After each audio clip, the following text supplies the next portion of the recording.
চক প্ৰমোদ বড়োৰ সমষ্টিত আমি প্ৰতিদ্বন্দ্বিতা কৰিম নে নাই, হাগ্ৰামা মহিলাৰ সমষ্টিত আমি প্ৰতিদ্বন্দ্বিতা কৰিম নে নাই, তাত আমি সিদ্ধান্ত লোৱা নাই।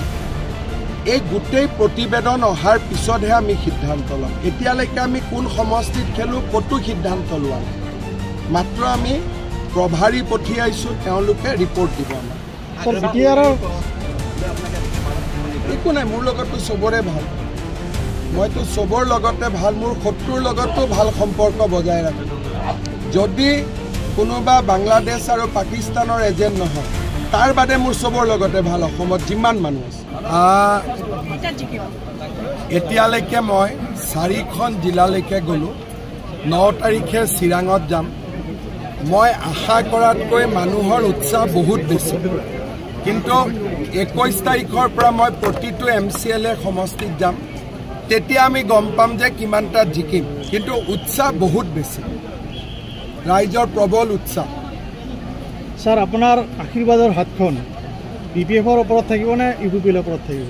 মোৰ আশীৰ্বাদ সকলোৰে লগত আছে, আৰু মই বিচাৰোঁ যে BJPয়ে কাৰো বিপক্ষে ইলেকশ্যন খেলিব নালাগে, মাত্ৰ বড়োলেণ্ডৰ ডেভেলপমেণ্টৰ কাৰণে ইলেকশ্যন খেলিব লাগে।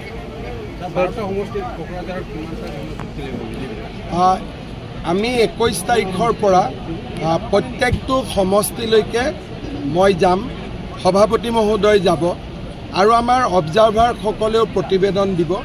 আমি আগষ্ট মাহৰ প্ৰথম সপ্তাহত ঠিক কৰিম যে আমি কেইটা সমষ্টিত ইলেকশ্যন খেলিব পাৰিম। স্যাৰ, BJPত উৎখাত কৰিবলৈ 3টা গগৈ মিত্ৰতা হ'ব লাগে। মিত্ৰতাটো আমিও কৰি আছোঁ। অতুল বৰা, কেশৱ মহন্ত, প্ৰমোদ বড়ো, আমাৰ লগততো চব আছে, টংকেশ্বৰ ৰাভা, গতিকে ৰমাকান্ত দেউৰী, প্ৰদান বৰুৱা, ৰণোজ পেগু, ভুৱন পেগু, সেইটো ডাঙৰ মিত্ৰতা নহয় জানো? সেইটোৰ কথাও আপোনালোকে কওক। মই ক'লোঁ নাই, আমাৰ মিত্ৰতাটো আটাইতকৈ ডাঙৰ। বড়ো, মিচিং, ৰাভা, কলিতা, কেওট, তিৱা, কাৰ্বি, ডিমাচা, আমাৰ মিত্ৰতাটোৰ সন্মুখত বাকী মিত্ৰতা কেনেকৈ থাকিব পাৰিব? স্যাৰ, BTRত প্ৰথম শ্ৰেণীৰ নাগৰিক, দ্বিতীয় শ্ৰেণীৰ নাগৰিক আছে নেকি? এনেকৈ ভাবে নেকি? BTRত কোনো নাগৰিকে দ্বিতীয় শ্ৰেণী বুলি মনত ভাবিব নালাগে। সকলোৱে যাতে ভাবে মই প্ৰথম শ্ৰেণীৰ নাগৰিক। BTRত যোৱা 5 বছৰত আমি শান্তি আনিলোঁ, অহা 5 বছৰত আমি সমতা, বিকাশ আৰু প্ৰগতি আনিলোঁ। স্যাৰ, কংগ্ৰেছৰ শাসনকালত স্যাৰ যথেষ্ট গোষ্ঠী সংঘৰ্ষ হৈছিল, এতিয়া আহি কৈ আছে কংগ্ৰেছে যুঁজ কৰিব বুলি। কংগ্ৰেছে নিজেই ইয়াতে গোষ্ঠীগত সংঘৰ্ষ লগুৱাইছিলে, কংগ্ৰেছে সাম্প্ৰদায়িক সংঘৰ্ষ লগাইছিলে, আৰু কংগ্ৰেছক সেইকাৰণে BTRৰ ৰাইজে প্ৰত্যাখ্যান কৰিছে। মুখ্যমন্ত্ৰী মহোদয়, ফেজ হ'ব নালাগে নহয়, ইমান কাৰ্যকৰ্তা আছে, তেওঁলোকেতো আমাৰ ফেজ। গোটেই আমাৰ ইমান কাৰ্যকৰ্তা আছে, তেওঁলোকেতো আমাৰ ফেজ, আৰু আমাৰ আটাইতকৈ ডাঙৰ ফেজ হ'ল নৰেন্দ্ৰ মোদী। চাওক, আপোনালোকে ইমান কিয় BJPক আশীৰ্বাদ দিছে? অলপমান আপোনালোকেওতো ৰিয়েল ৱৰ্ল্ড জানে। আমাক আৰম্ভ কৰিব দিয়কচোন, সেই উত্তৰ দিবৰ কাৰণে অলপ দিন ৰখিব লাগিব। আপোনালোকৰ মূৰত ফুল চন্দন পৰক যদি আপোনালোকে ভাবে যে BJP একক সংখ্যাগৰিষ্ঠতা পাব। স্যাৰ, BTR ৰাষ্ট্ৰীয় দলে আঞ্চলিকতা দলক গ্ৰাস কৰিব নেকি অনাগত দিনত? BTRে যে কাকো গ্ৰাস নকৰে তাৰ প্ৰমাণটো যোৱা কাউন্সিলখনে। BJPৰ মেজৰিটি আছিলে, আমি ডেপুটি CMও লোৱা নাছিলোঁ, CMও লোৱা নাছিলোঁ। আজিওতো কাউন্সিলত BJPৰে বেছি মেম্বাৰ।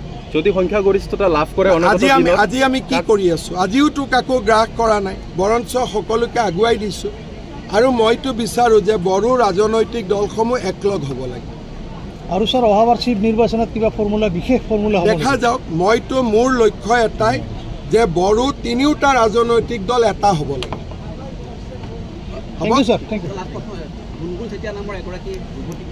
এই কথাটোতো মই গুৱাহাটীত প্ৰেছ কনফাৰেন্স কৰিম। এই কথাটো কংগ্ৰেছে ৰাজনীতি কৰি আছে। কৰিমগঞ্জ, ধুবুৰী, চাপৰ, শিলচৰ, এইবিলাকৰ ৰাইজ গৈ লখিমপুৰত বহিছিল। আমি লখিমপুৰৰ ৰাইজৰ অস্মিতা আৰু তেওঁলোকৰ ৰাজনৈতিক স্বতন্ত্ৰতা ৰাখিবৰ কাৰণে আমি সেই মানুহবিলাকক উচ্ছেদ কৰিছোঁ। কোনো গুণগুণ চেতিয়াক আমি উচ্ছেদ কৰা নাই। এইটো একেবাৰে অসত্য কথা। আৰু 350 বাংলাদেশী খেদিবলৈ যাওঁতে আমাৰ কোনোবা মানুহৰ ঘৰত যদি অলপ খুন্দা এটা লাগিলে আমি কি সহ্য নকৰিম নেকি? যদি আমাৰ কাৰো গাতে অসম আন্দোলনত বিদেশী খেদিবৰ কাৰণে 855 জন শ্বহীদ হৈছে, এতিয়া যদি অসমীয়াই ভাবে যে 500 বাংলাদেশীক উৎখাত কৰক, কাষত মোৰ ঘৰটো আছে, সামান্য খুন্দা এটাও নালাগিব, তেনেকৈ জাতিটো বাচিব নেকি? তাতে কি হ'ল?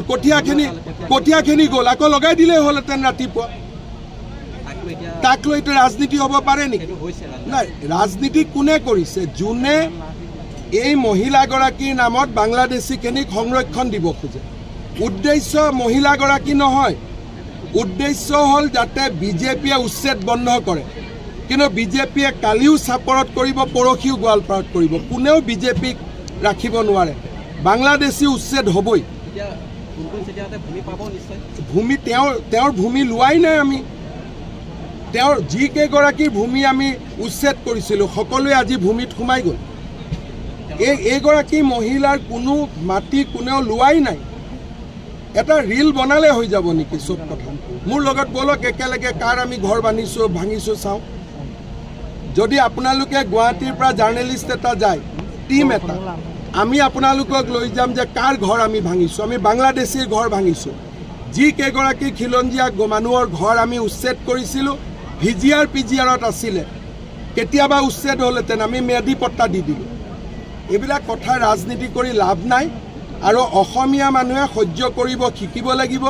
যদি বাংলাদেশীৰ গাত টোকৰ মাৰোঁতে আমি যদি ভাবোঁ আমি একদম ইস্ত্ৰি মাৰা চাৰ্ট পিন্ধি থাকিম, অলপো বোকা নপৰিব, কাৰোবাৰ ঘৰত বুলডজাৰ চলিব, তাৰ বোকাও আমাৰ গাত নপৰিব, তেনেকৈতো নহ'ব নহয়। আমাৰ মানুহে জীৱনো দিছিলে বাংলাদেশীক খেদিবৰ কাৰণে। এতিয়া আমি কঠীয়া কেইডাল দিব নোৱাৰোঁ।